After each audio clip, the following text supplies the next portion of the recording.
I need you to do something for me. What is it, Flora? I need you to post this tin. Contains a letter to Mary's mother. Of course.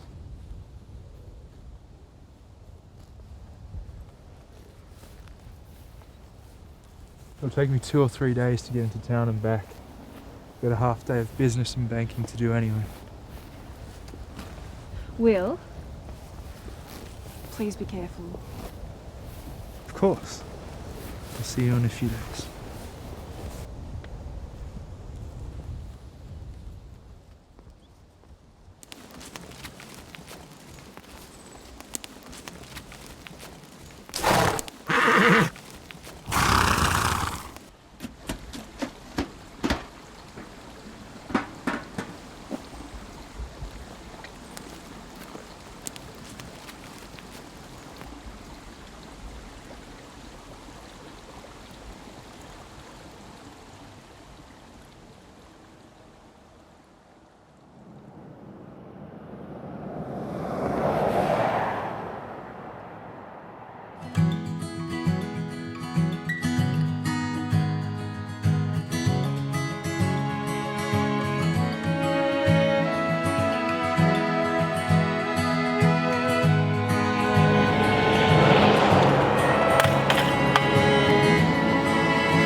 Been a long time coming,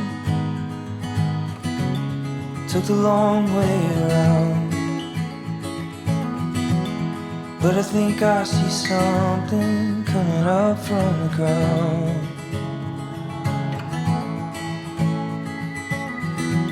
And I don't know if I told you,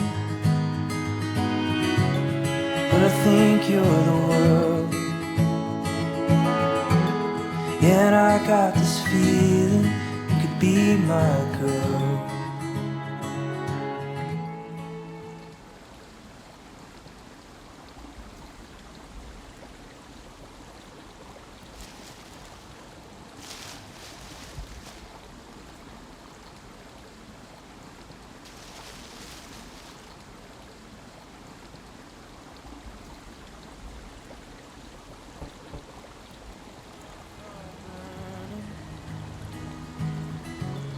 You set me on fire. I don't know what to do with all this crazy.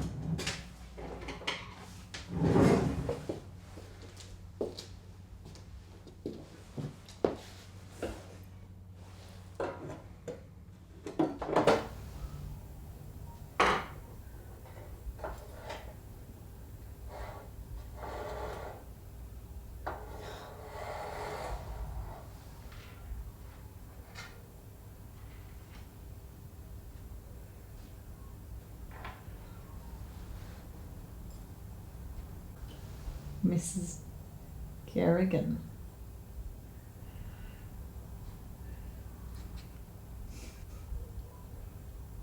F.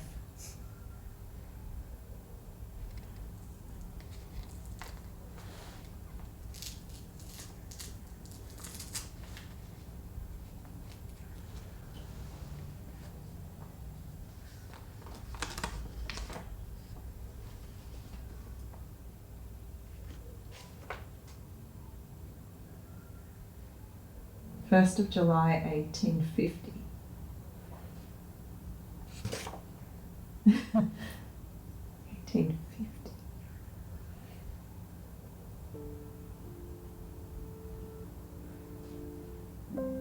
Dear Mrs. Kerrigan, I write to you with the heaviest of hearts. By now, I trust the terrible news has reached you regarding the tragic accident that killed your daughter Mary and your granddaughter Mary Ann. As a mother, I feel it is not only my duty, but also out of a sense of compassion to convey to you the events that occurred on the 24th of June, 1850. I hope this will provide you with a factual account of what happened that day, and I pray that this may, in some small way, ease your grief. As a mother myself, I continue to feel an immense sense of sadness of the passing of Mary and Mary Ann, and I think that I will always feel the pain of their deaths. That day is etched permanently into my mind. My husband, who has always been a hard-working and happy man, now has a drawn and tired look. A look of sadness. He says nothing, but I know the accident has affected him. And in some ways, the events of that day will continue to haunt him.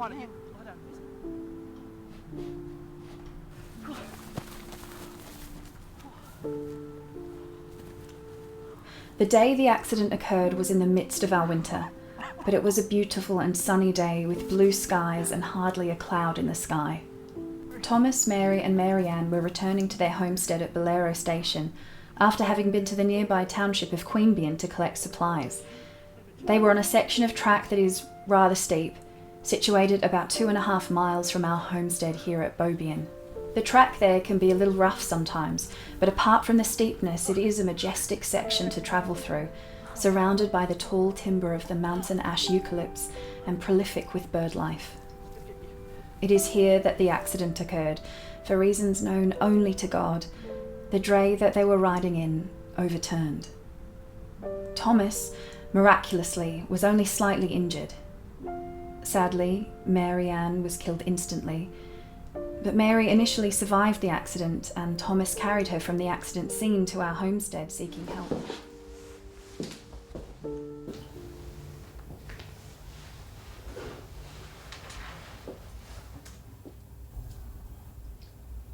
Bobeyan accident. 1850.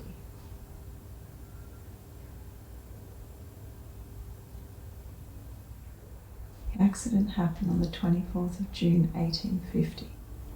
The dray overturned, killing Mary Westerman and her daughter Mary Ann Westerman. The husband and father Thomas Westerman survived the accident. I remember the moment vividly. Will had come in from the morning's work and was washing for lunch. I was hanging some washing out at the rear of the homestead when the day's tranquility was shattered by the panicked voice of Thomas, yelling loudly, trying to get our attention from the ridgeline he'd appeared on. Will! Will! Will! What is it for? Is that Thomas? What happened? There's an accident to stop here. There's a thing for holding off. Thomas! What? There's an accident. What happened? She's dead. Get the horse. Get the horse.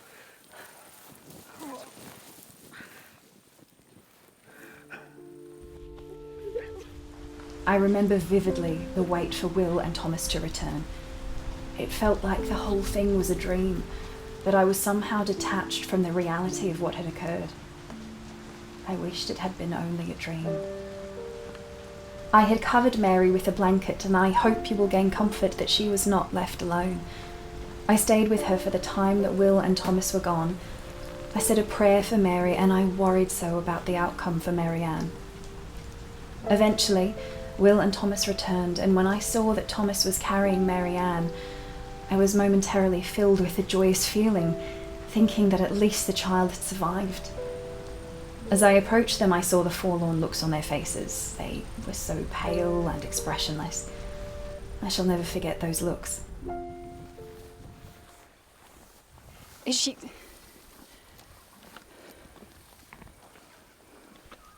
Let's get him inside.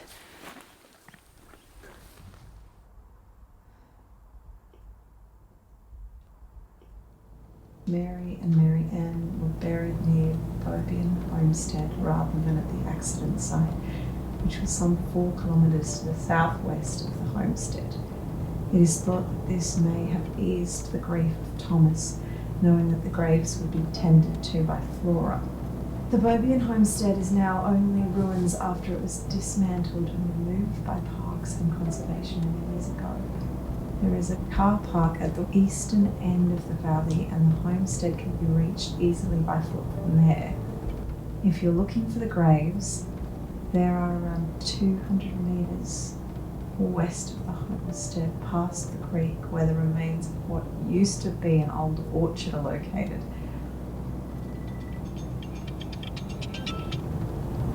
Hi, Mum. How are you? Hi, Gracie. How are you? I'm good. I'm just letting you know that I'm going out for a bushwalk. A bushwalk? Yeah. When have you been into bushwalking? I was doing some reading last night about the history of the place, and I'm going to go check out an old homestead. I only decided this morning. Okay. I'm just a bit surprised that you're going bushwalking. Is everything okay? It's fine, Mum. I'll give you a call when I get back. I got to go. I'm driving. Oh, okay. Bye, Gracie. Take care. Bye, Mum. I will. Bye.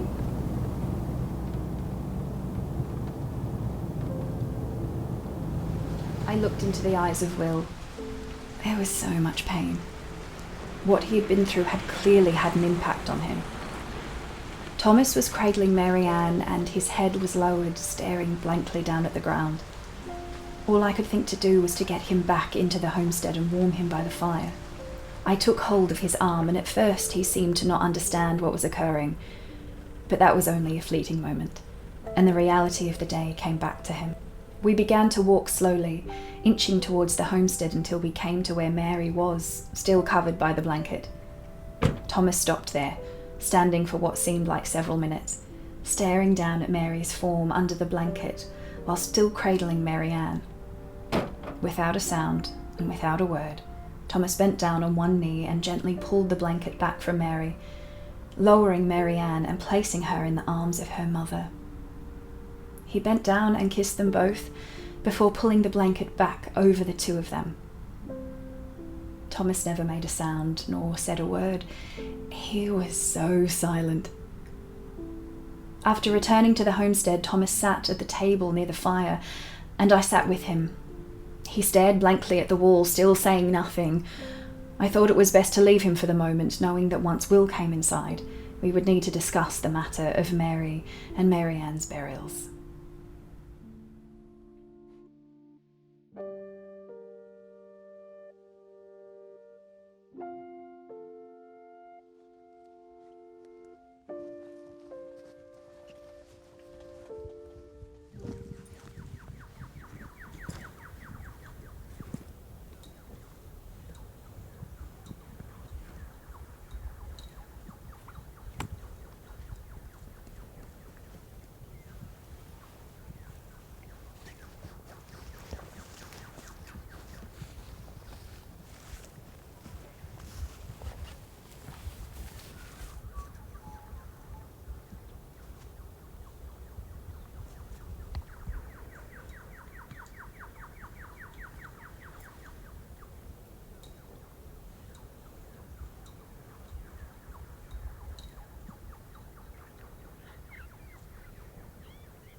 What am I going to do with you now?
Thomas. Thomas. Yeah. We need to bury Mary and Marianne. Flora's right, Thomas. We need to bury it. I'll head into Anonymity in the morning. Yeah, I'll let the troopers know. We can bury them here at the homestead. Here. They'll be taken care of here.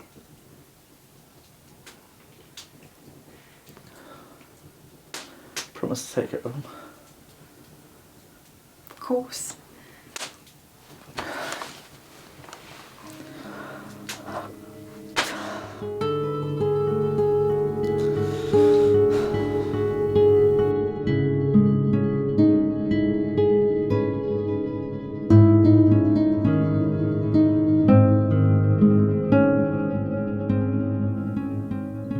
You promise me you'll take care of them, right? They'll be remembered here. Thank you.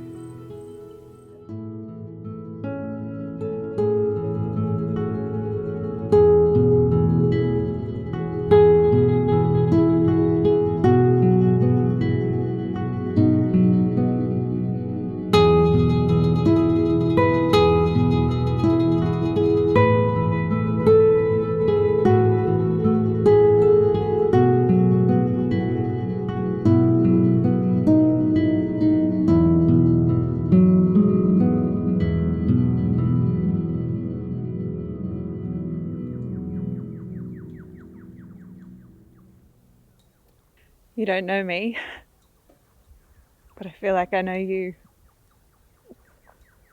I found this tin. There's a letter in it Flora wrote to your mother. But it never made the mail. Never made it to your mum. I thought, you should know. I don't really know what I'm doing here.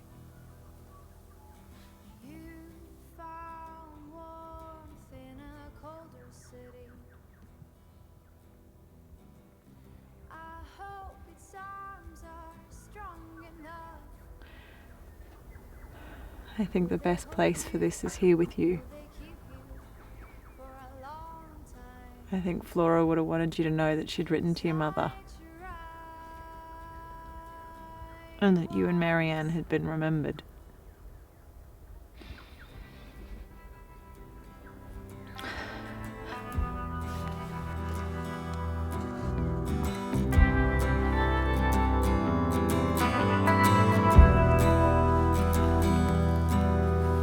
He found love up among the clouds, the ones he thought he'd have never crossed. And I guess I could sit on this jealousy, but I've cried too much. So many things I like to say, I could even sing your name.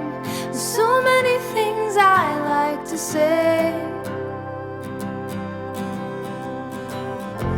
so many times I like to stop, sitting quiet on the floor.